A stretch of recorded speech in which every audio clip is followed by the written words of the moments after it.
शिव हिंदू धर्म ग्रंथ पुराणों के अनुसार भगवान शिव ही समस्त सृष्टि के आदि कारण हैं। उन्हीं से ब्रह्मा विष्णु सहित समस्त सृष्टि का उद्भव होता है। संक्षेप में ये कथा इस प्रकार है। प्रलय काल के पश्चात सृष्टि के आरंभ में भगवान नारायण की नाभि से एक कमल प्रकट हुआ और उस कमल से ब्रह्मा प्रकट हुए। ब्रह्मा जी अपने कारण का पता लगाने के लिए कमलनाल के सहारे नीचे उतरे।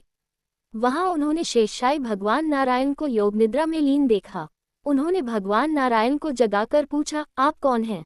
नारायण ने कहा कि मैं लोकों का उत्पत्तिस्थल और लयस्थल पुरुषोत्तम हूँ। ब्रह्मा ने कहा, किंतु सृष्टि की रचना करने वाला तो मैं हूँ। ब्रह्मा जी के ऐसा कहने पर भगवान विष्णु ने उन्हें अपने शरीर में व्याप्त संपूर्ण ब्रह्मांड का दर्शन कराया। इस पर ब्रह्मा जी ने कहा, इसका तात्पर्य है कि इस संसार की सृष्टा मैं और आप दोनों हैं। भगवान विष्णु ने कहा, ब्रह्मा जी, आप ब्रह्म में हैं। सबके परम कारण परमेश्वर ईशान भगवान शिव को आप नहीं देख रहे हैं। आप अपनी योग दृष्टि से उन्हें देखने का प्रयत्न कीजिए। हम सबके आदि कारण भगवान सदाशिव आपको दिखाई देंगे। जब ब्रह्मा जी ने योग दृष्टि से देखा तो उन्हें त्रिशूल धारण किए परम तेजस्वी नीलवर्ण की एक मूर्ति दिखाई दी। उन्होंने नारायण से पूछा, ये कौन है? नारायण ने बताया, ये ही देवाधिदेव भगवान महादेव हैं। ये ही सबको उत्पन्न करने के उपरांत सबका भरण पोषण करते हैं और अंत में सब इन्हीं में लीन हो जाते हैं। इनका न कोई आदि है न अंत, यही संपूर्ण जगत में व्याप्त हैं। इस प्रकार ब्रह्मा जी ने भगवान विष्णु की कृपा से सदाशिव का दर्शन किया। भगवान शिव का परिवार बहुत बड़ा है। 11 रुद्रानियां, 64 योगिनियां तथा भैरवादी इनके सहचर और सहचरी हैं। माता पार्वती की सखियों में विजया आदि प्रसिद्ध हैं। गणपति परिवार में उनकी सिद्धि, बुद्धि नामक 2 पत्नियां तथा क्षेम और लाभ 2 पुत्र हैं। उनका वाहन मूषक है। भगवान कार्तिकेय की पत्नी देवसेना तथा वाहन मयूर है। भगवती पार्वती का वाहन सिंह है तथा भगवान शिव स्वयं धर्मावतार नंदी पर आरूढ़ होते हैं।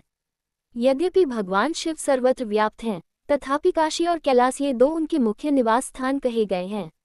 भगवान शिव देवताओं के उपास्य तो हैं ही, साथ ही उन्होंने अनेक असुरों अंधक, दुंदुभी, महेश, त्रिपुर, रावण, निवात कवच आदि को भी अतुल ऐश्वर्य प्रदान किया। कुबेर आदि लोकपालों को उनकी कृपा से यक्षों का स्वामित्व प्राप्त हुआ। सभी देवगणों तथा ऋषि मुनियों को दूर ही देखकर उन्होंने कालकूट विष का पान किया। इसी से वे नीलकंठ कहलाए। इस प्रकार भगवान शिव की महिमा और नाम अनंत हैं। उनके अनेक रूपों में उमा महेश्वर, अर्धनारीश्वर, पशुपति, कृत्यवासा, दक्षिणामूर्ति तथा योगीश्वर आदि अति प्रसिद्ध हैं। महाभारत आदि पर्व के अनुसार पांचाल नरेश द्रुपद की पुत्री द्रौपदी पूर्वजन्म में एक ऋषि कन्या थी। उसने श्रेष्ठ पति पाने की कामना से भगवान शिव की तपस्या की थी।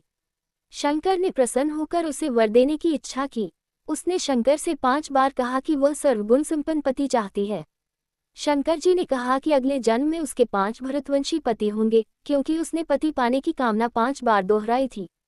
भगवान शिव की ईशान, तत्पुरुष, वामदेव, अघोर तथा अद्योजात 5 विशिष्ट मूर्तियां और शर्व, भव, रुद्र, उग्र, भीम, पशुपति, ईशान और महादेव ये अष्टमूर्तियां प्रसिद्ध हैं। सोमनाथ, मल्लिकार्जुन, महाकालेश्वर, ओंकारेश्वर, केदारेश्वर, भीमशंकर, विश्वेश्वर, त्रयंबक, वैद्यनाथ, नागेश, रामेश्वर तथा घुष्मेश्वर ये प्रसिद्ध 12 ज्योतिर्लिंग हैं। भगवान शिव के मंत्र उपासना में पंचाक्षर नमः शिवाय तथा महामृत्युंजय विशेष प्रसिद्ध है। इसके अतिरिक्त भगवान शिव की पार्थिव पूजा का भी विशेष महत्व है। शिव हिंदू धर्म के प्रमुख देवताओं में से हैं। वेद में इनका नाम रुद्र है। ये व्यक्ति की चेतना के अंतर्यामी हैं। इनकी अर्धांगिनी शक्ति का नाम पार्वती और इनके पुत्र स्कंद और गणेश हैं। शिव योगी के रूप में माने जाते हैं और उनकी पूजा लिंग के रूप में होती है। भगवान शिव सौम्य एवं रौद्र रूप दोनों के लिए जाने जाते हैं। सृष्टि की उत्पत्ति, स्थिति एवं संहार के अधिपति हैं। त्रिदेवों में भगवान शिव संहार के देवता माने जाते हैं। शिव का अर्थ कल्याणकारी माना गया है, लेकिन वे उनका लय और प्रलय दोनों पर समान अधिकार है। भक्त पूजन में शिव जी की आरती की जाती है। शिव जी के अन्य भक्तों में त्रिहारिणी भी थे और शिव जी त्रिहारिणी को अपने पुत्रों से भी अधिक प्यार करते थे।